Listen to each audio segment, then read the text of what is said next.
우리는 이 아브라함의 이야기를 잘 알고 있습니다.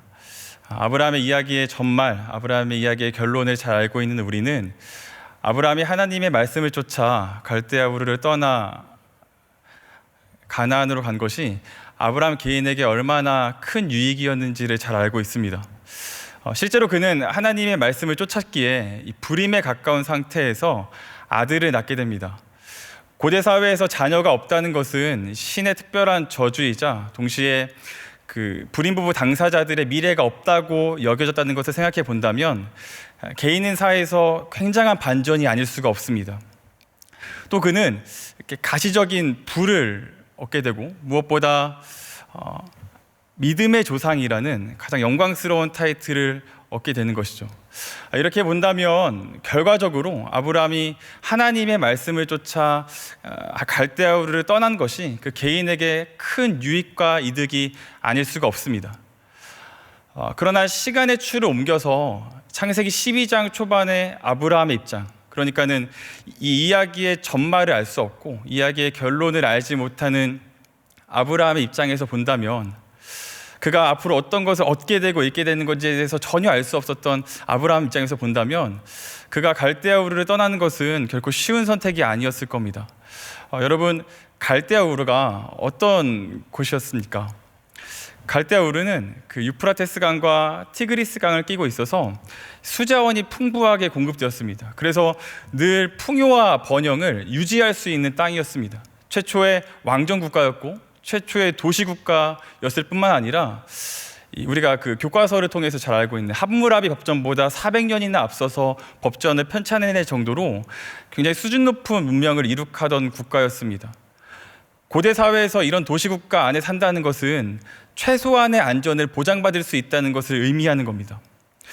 이런 환경적인 것을 차치하더라도 아브라함에게 있어서 갈대아 우르는 고향이었습니다.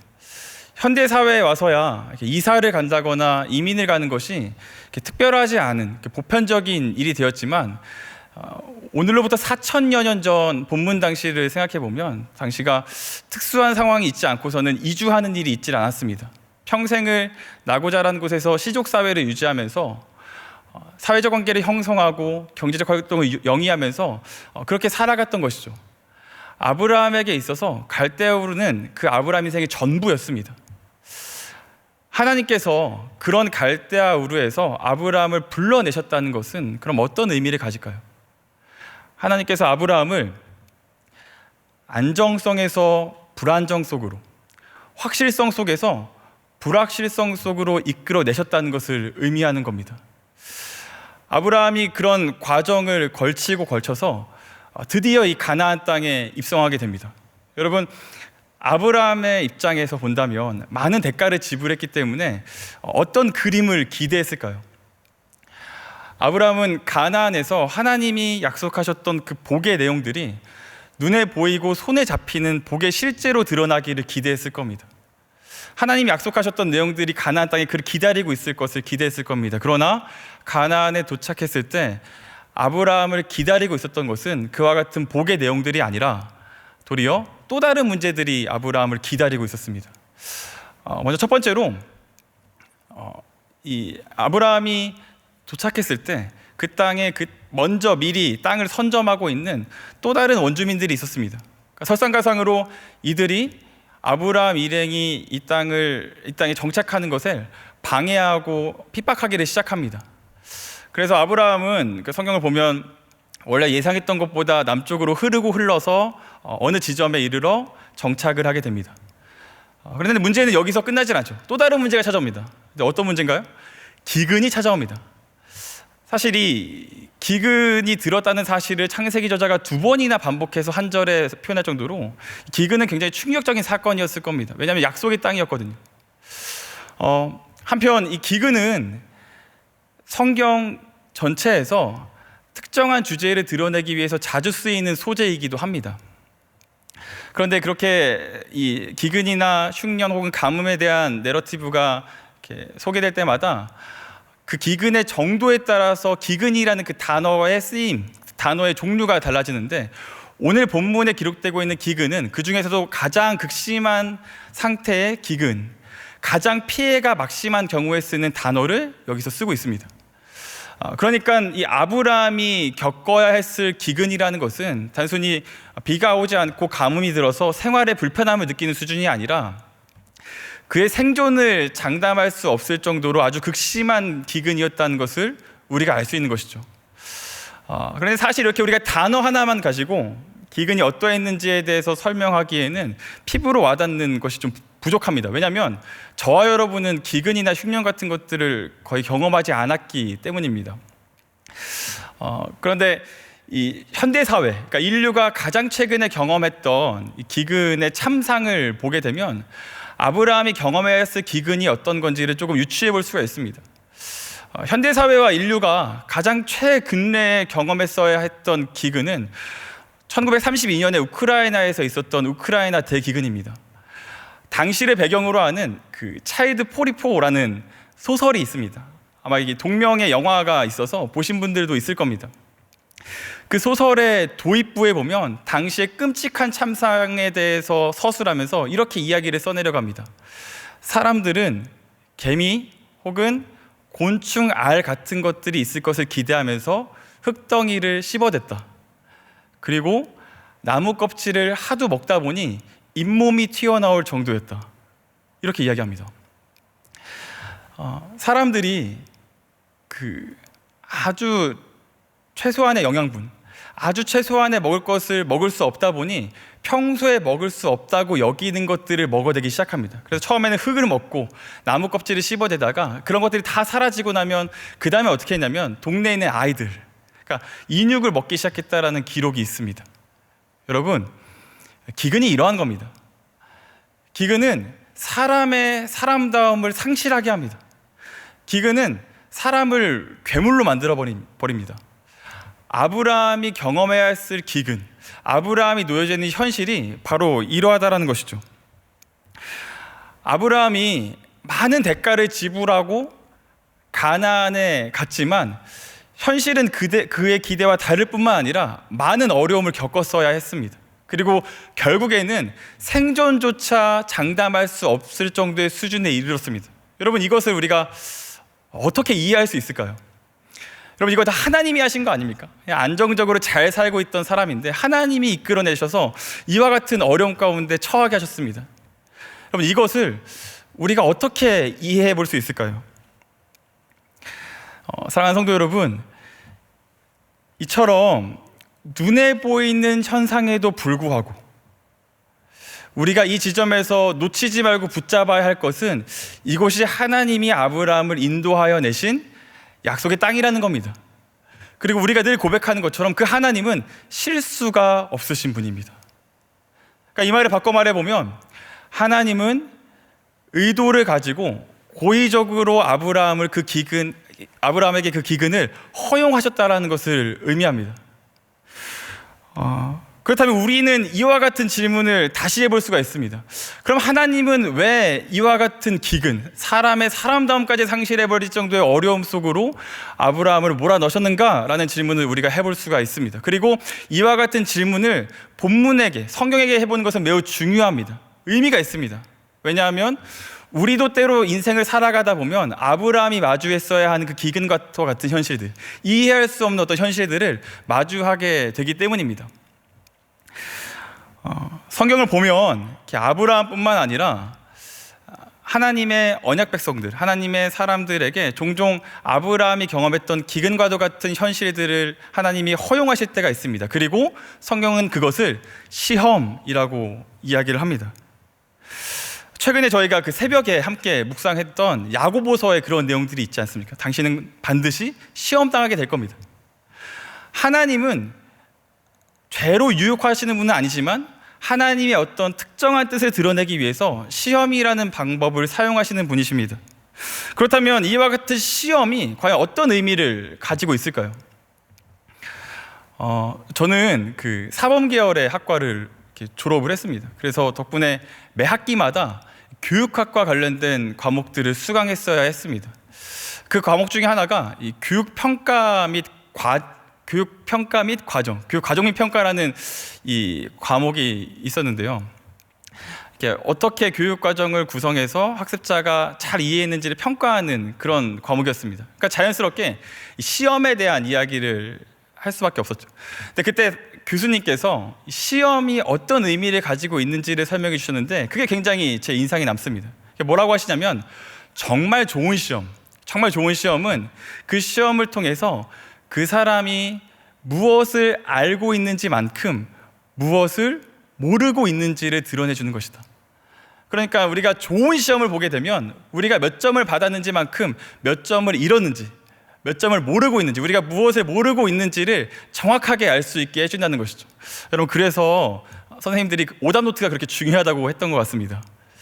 좋은 시험은 우리가 무엇을 모르는지를 정확하게 드러내 줍니다. 그리고 성경에서 말하는 시험도 이와 같은 의미를 갖습니다.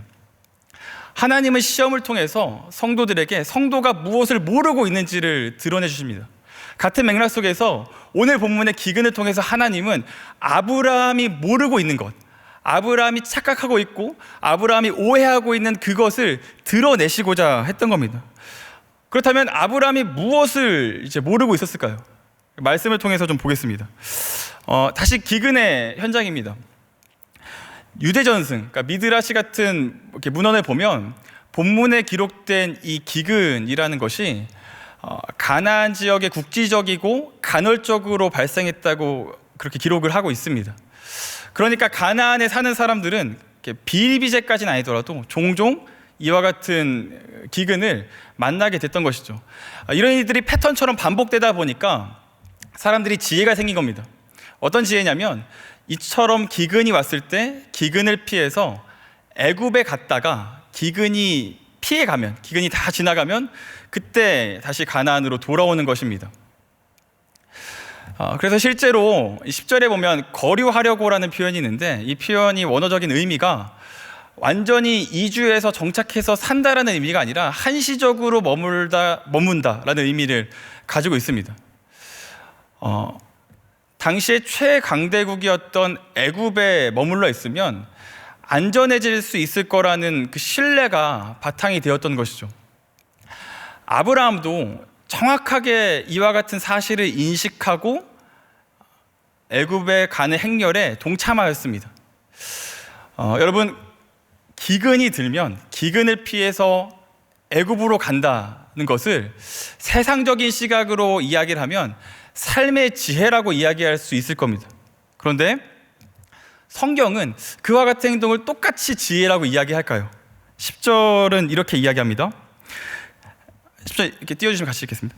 그 땅에 기근이 들었으므로 아브라함이 애굽에 거류하려고 그리로 내려갔으니 이는 그 땅의 기근이 심하였음이라. 창세기의 저자는 아브라함이 한시적으로 머물기 위해서 애굽으로 떠난 이 모습을 아브라함이 애굽으로 내려갔다라고 표현하여서 서술을 합니다. 우린 여기서 이 내려갔다라는 표현을 좀 주목해서 살펴볼 필요가 있습니다.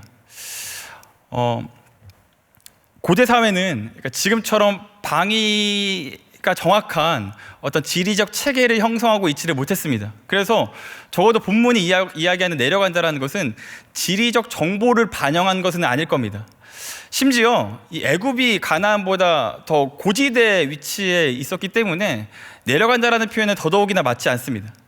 그리고 당시 애굽이 가나안보다 더 강대국이었기 때문에 이 내려갔다라는 표현은 조금 생각해 볼 필요가 있다는 것이죠. 그러면 창세기의 저자는 왜 아브라함이 애굽으로 내려갔다라고 표현을 하고 있는 것일까요? 이 에피소드, 이 사건의 결론부에서 창세기의 저자가 썼던 표현을 보면 이것이 어떤 의미인지를 우리가 유추해 볼 수 있습니다. 사건이 마무리된 이후에 창세기 13장 1절은 이렇게 기록을 하고 있습니다. 아브람이 애굽에서 그와 그의 아내와 모든 소유와 롯과 함께 네겝으로 올라가니. 아브람이 애굽으로는 내려가지만 가나안으로는 올라갑니다. 브루스 월키라는 이 학자가 창세기 주석에서 이 내려갔다와 올라갔다라는 이 표현을 보면서 이것은 히브리어의 문법과 문맥상에서 영적인 상태를 표현하는 것이다 라고 이야기를 합니다. 그러니까는 애굽으로 내려갔다라는 표현은 하나님의 언약으로부터 떠나갔다라는 표현이고, 다시 가나안으로 올라왔다라는 표현은 하나님의 언약으로 돌아왔다라고 바꾸어 표현해 볼 수가 있는 겁니다. 이와 같은 표현을 통해서 창세기의 저자는 아브라함이 애굽으로 향한 것이 하나님의 뜻에 어긋난 행동이었고, 동시에 지금 아브라함이 실패하고 있다는 것을 강조하여서 이야기하고 싶어 하는 겁니다. 그런데 아브라함의 실패가 여기서 끝나지 않습니다. 그렇게 아브라함이 실패해서 하나님의 뜻에 어긋나서 애굽에 내려가자마자 가장 먼저 고안해낸 아이디어가 무엇입니까? 우리가 잘 아는 것처럼 아내인 사라를 누이라고 속이는 것이었습니다. 아브라함이 지금까지 살아왔던 갈대아 우르와 하란, 그리고 가나안 같은 곳에는 이방인과 나그네에 대한 어떤 환대 문화가 잘 정착해 있었던 것으로 보입니다. 그러나 이 애굽은 그렇지 않았던 것으로 이제 보이는 것이죠. 그래서 아브라함은 아내를 누이라고 속여서 이 가족 전체의 안전을 도모하려고 했던 것으로 보입니다. 어떤 학자가 이 이야기를 통해서 다윗과 밧세바의 경우를 보면, 만약에 다윗이 밧세바, 우리아가 남편이 아니고 형제, 남매 관계였으면 어떻게 했을지 상상해보라, 이렇게 써놨더라고요. 동일한 겁니다. 남편이라고 이야기했으면 자신의 목숨이 위태로워졌는데 서로 간의 관계를 남매라고 이야기하면서 가족의 신변의 안전을 도모하려고 했던 겁니다. 근데 여러분, 그 결과가 무엇입니까? 우려할 수 있는 최악의 상황을 맞이합니다.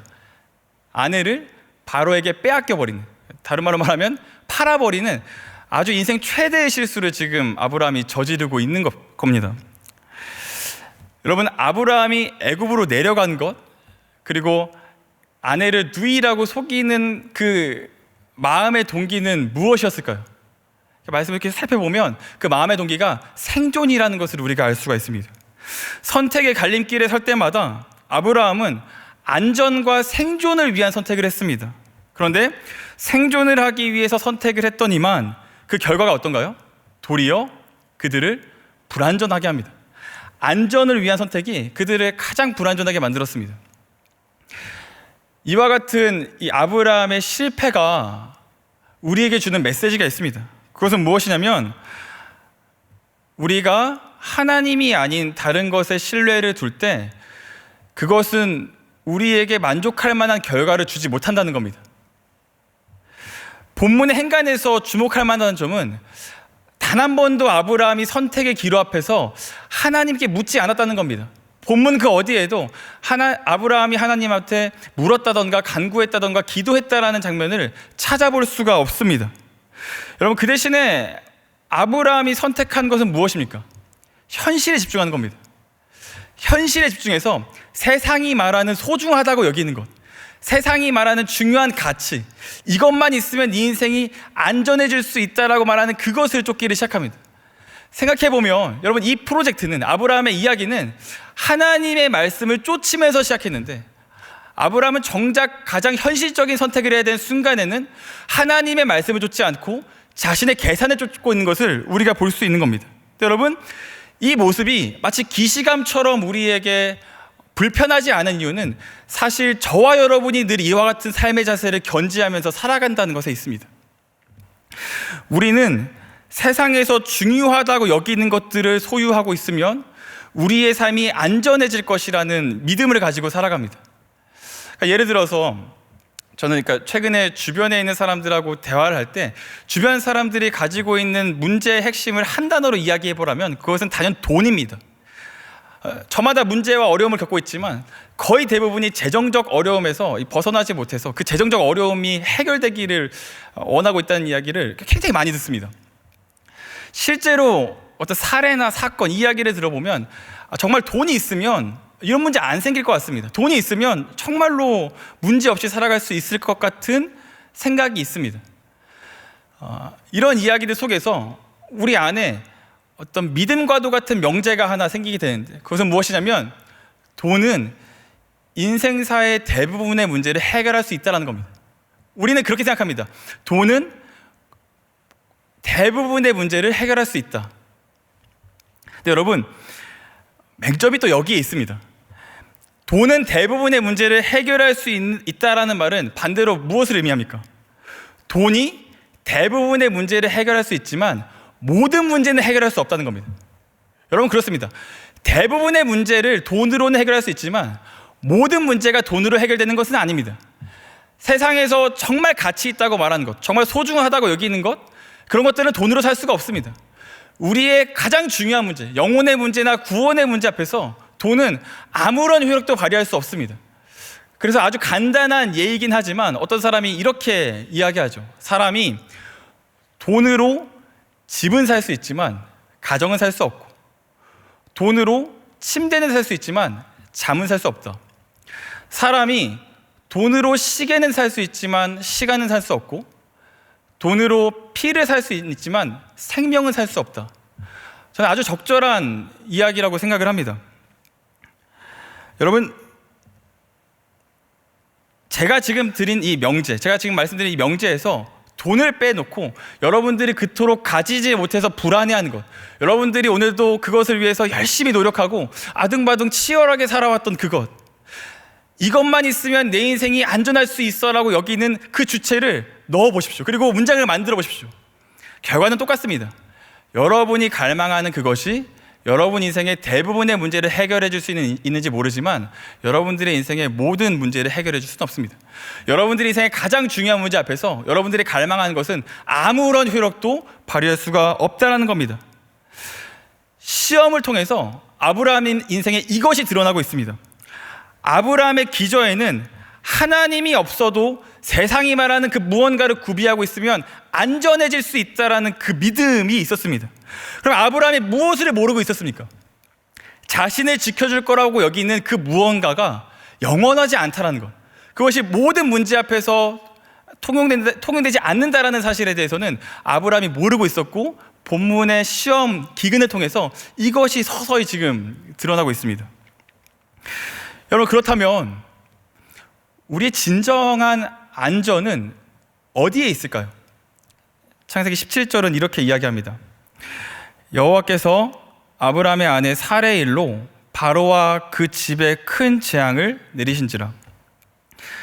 우리가 읽은 이 개역개정판 성경에는 생략이 되어 있지만 이 본문을 히브리어 원어로 읽으면 그 시작이 그러나 여호와께서 라고 시작을 합니다. 그러나 여호와께서. 이 그러나라는 접속사는 창세기 내에서 특별히 아브라함과 이삭과 야곱, 요셉 이 네 족장의 이야기 속에서 하나님이 본격적으로 어떤 사건에 개입하셔서 반전을 일으키실 때, 혹은 하나님의 언약 백성을 위해서 하나님께서 일하시기 시작할 때 그것을 주목하기 위해서 쓰이는 이 접속사입니다. 그리고 이제 일어날 이 사건을 통해서 아브라함이 모르고 있었던 것에 대한 정답, 아브라함이 오해하고 있었던 것에 대한 정답을 이제 하나님이 말씀하기를 시작하는 것이죠. 여러분, 하나님이 어떤 일을 벌이셨습니까? 재앙을 내리셨습니다. 바로가 사라의 경우처럼 첩을 둘 때는 임신의 유무나 질병의 유무를 확인하기 위해서 약 일주일 정도의 마치 그 메디컬 테스트와 같은 기간을 둔다고 합니다.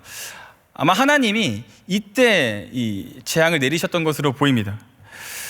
재앙의 실체에 대해서는 학자들마다 내놓는 견해가 다릅니다. 어떤 사람들은 단어의 용례를 통해서 질병이었을 것이라고 이야기를 하고, 어떤 사람들은 맥락상 이것이 사라와 관련된 이야기였기 때문에 성과 관련된 질병, 그러니까 성병이었을 거라고 그렇게 특정하기도 합니다.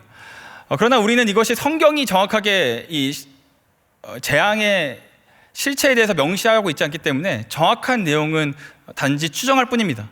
다만 오늘 본문에 쓰인 이 재앙이라는 단어와 시간이 흐르고 흘러서 훗날 모세가 다른 바로 앞에서 10가지 재앙을 내릴 때 그 재앙이 같은 단어라는 것을 생각해 본다면 오늘 본문의 재앙이 그냥 개인적인 어려움, 불편함 정도의 수준이 아니라 한 왕가와 국가를 뒤집어 놓을 수 있을 만한 엄청난 사건이라는 것을 우리가 알 수 있는 것이죠. 재미있는 것은 이 재앙이 쏟아내리자마자 바로가 그 쏟아져 내리는 재앙의 주체, 그러니까 재앙을 쏟아내리시는 분이 하나님이라는 사실과 그 이유가, 그 원인이 자신이 사라를 첩으로 들였다는 것에 대해서 단번에 알아차린다는 겁니다. 믿음의 조상이었던 아브라함은 현실을 주목하고 있을 때 이방 왕인 바로는 하나님을 주목하고 있습니다. 그러니까 적어도 오늘 본문 내에서 이 바로가 아브라함보다 훨씬 더 의로운 인물로 묘사되고 있는 것이죠.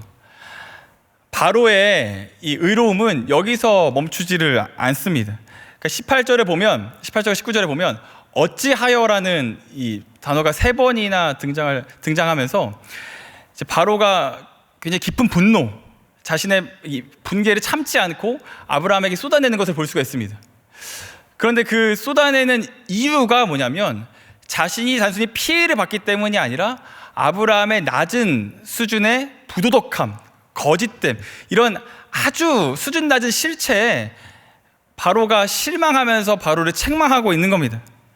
바로는 한 단계 더 나아가서 충분히 힘을 가지고 있기 때문에 보복할 수 있음에도 불구하고 이 사라를 돌려주고 그들을 국경 밖으로 추방하는 것으로 이야기를 일단락짓습니다.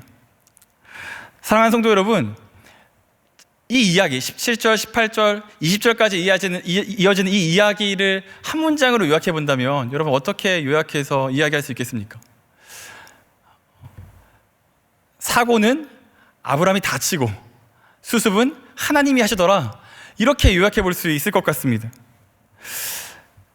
아브라함이 하나님의 계획을 완전히 망가뜨려 놓는 것처럼 보이지만 하나님이 그 일에 개입하셔서 하나님의 계획을 다시 질서 있게 움직이도록 제자리에 되돌려 놓으시는 것이죠. 그리고 여기에 늘 실패하는 연약한 우리의 소망이 담겨져 있는 겁니다. 사랑하는 성도 여러분, 아브라함이 진퇴양난과도 같은 절망적인 상황 속에 놓여 있을 때 그의 소망이 어디서부터 시작됩니까? 오롯이 하나님으로부터만 비롯됩니다. 그의 유일한 소망은 하나님으로부터 비롯되었습니다. 아브라함은 처참하게 실패했습니다. 약속을 붙들고 가나안까지는 갔지만 현실적인 문제 앞에서는 말씀을 붙들지 않고 육신이 이끄는 대로 아주 쉽게 가버리고 말았습니다.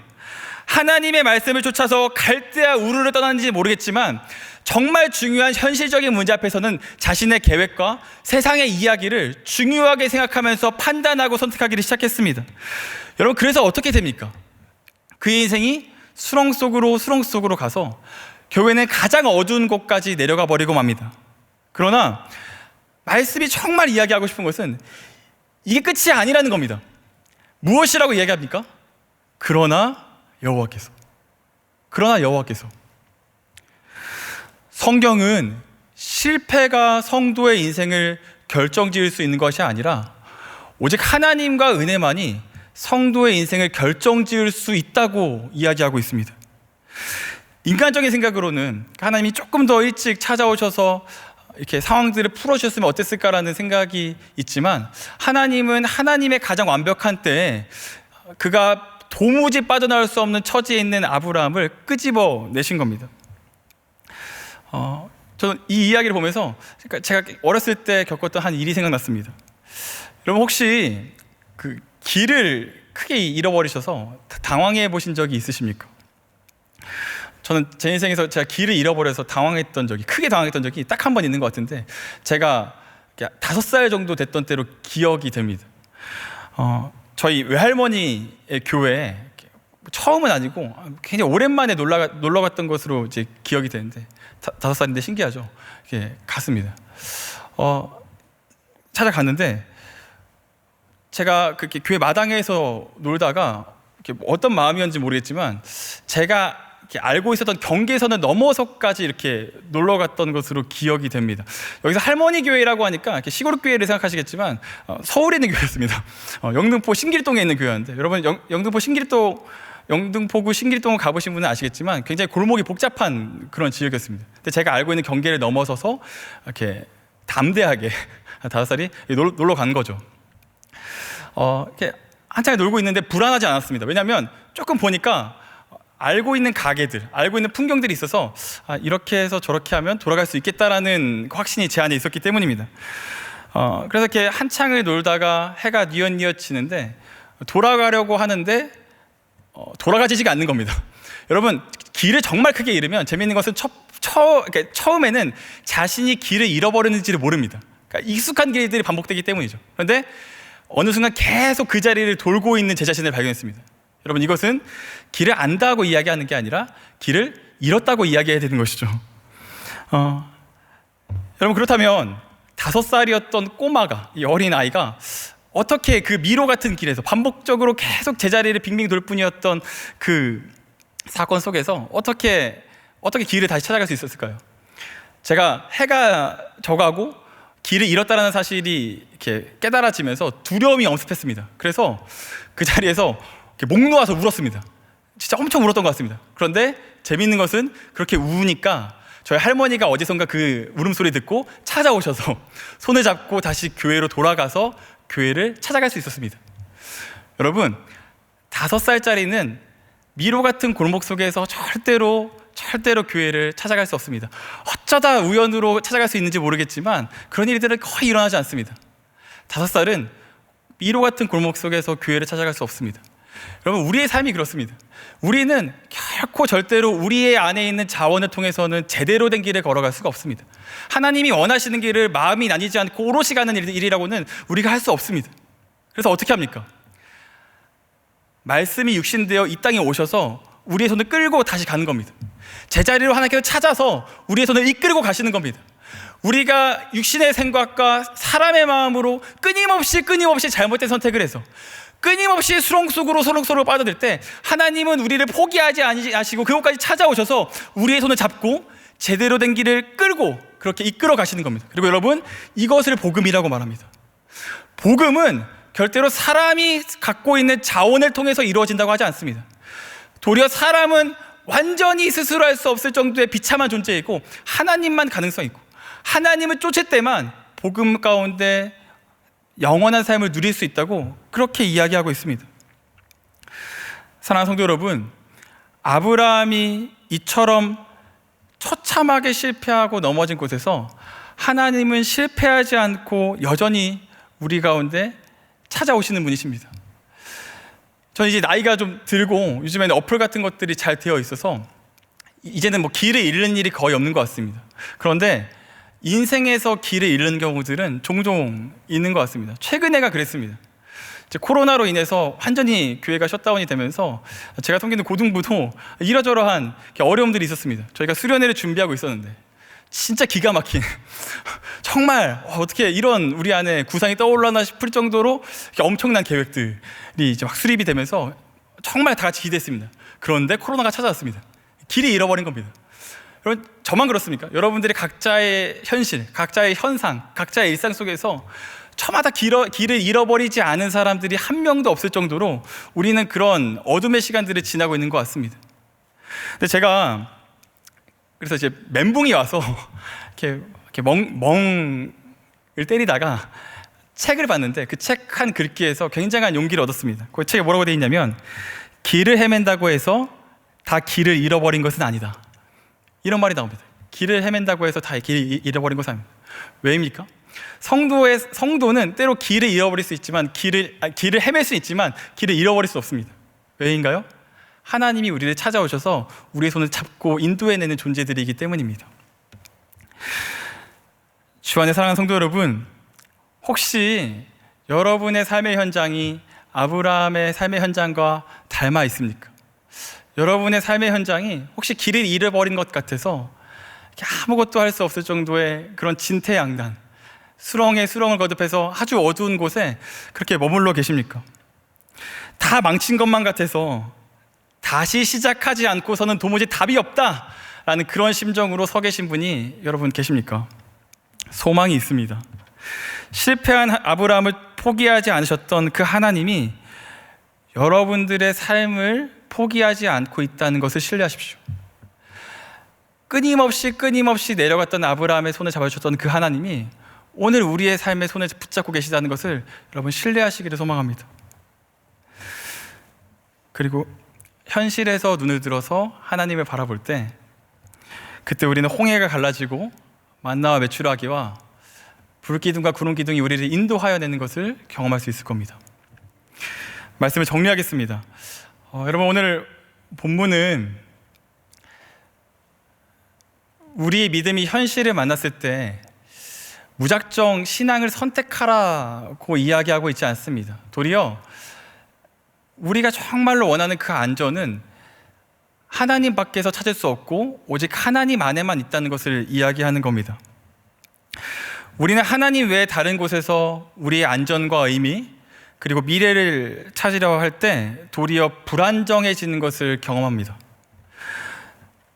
하나님의 형상인 우리는, 하나님의 백성인 우리는 하나님 안에서만 참된 안식과 평화 그리고 안전을 누릴 수가 있는 겁니다. 여러분, 그래서 하나님이 우리의 현실이 되셔야 합니다. 우리는 하나님을 현실로 여기지 않으면 도무지 살아갈 수 없는 존재들입니다.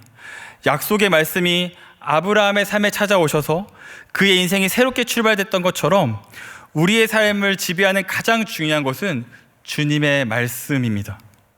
소망하기는 그 말씀만을 붙들고 상황이 우리의 현실이 되는 것이 아니라 하나님과 말씀이 우리의 현실이 될 수 있는 저와 여러분 되기를 주님의 이름으로 축원합니다. 우리 이 시간 함께 찬양하심으로 기도의 시간으로 나아가겠습니다. 우리 시선 함께 찬양하시겠습니다.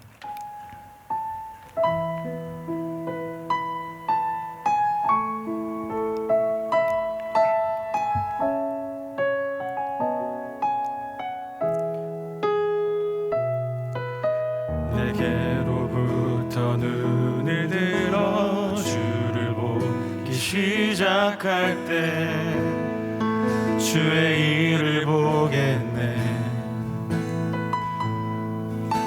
내 작은 마음 돌이키사 하늘에 꿈꾸게 하네. 주님을 볼 때 모든 시선을 주님께 드리고 살아계신 하나님을 느낄 때 내 삶은 주의 역사가 되고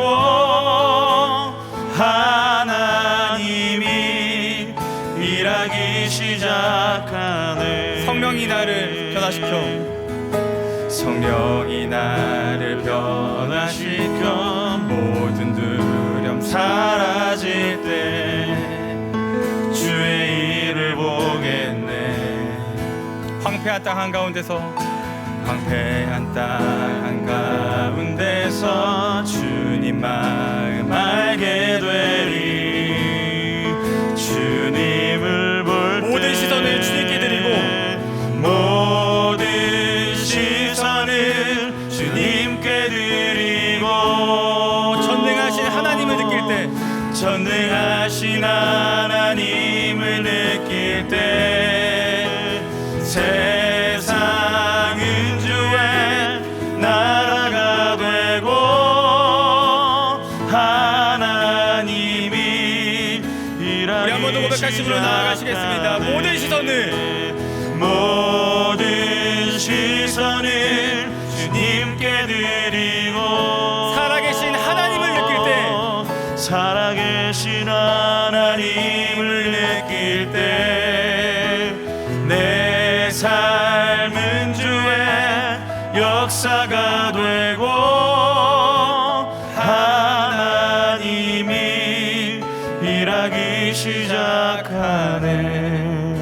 우리 이 시간 함께 말씀을 기억하시면서 성령님의 인도하심에 따라 말씀이 우리의 현실 될 수 있는 하나님의 우리의 현실 될 수 있는 용기와 은혜가 있게 해달라고 함께 기도하심으로 나아가시겠습니다. 기도하시겠습니다. 하나님 아버지, 오늘도 우리는 하나님 말씀 앞에 오롯이 말씀을 쫓아 살아가지 못한 처참하고 비참한 죄인들입니다. 하나님, 우리는 우리의 스스로의 자원을 가지고는 하나님을 쫓을 수 없는 존재들입니다. 하지만 하나님, 우리를 먼저 알아보시고 찾아오셔서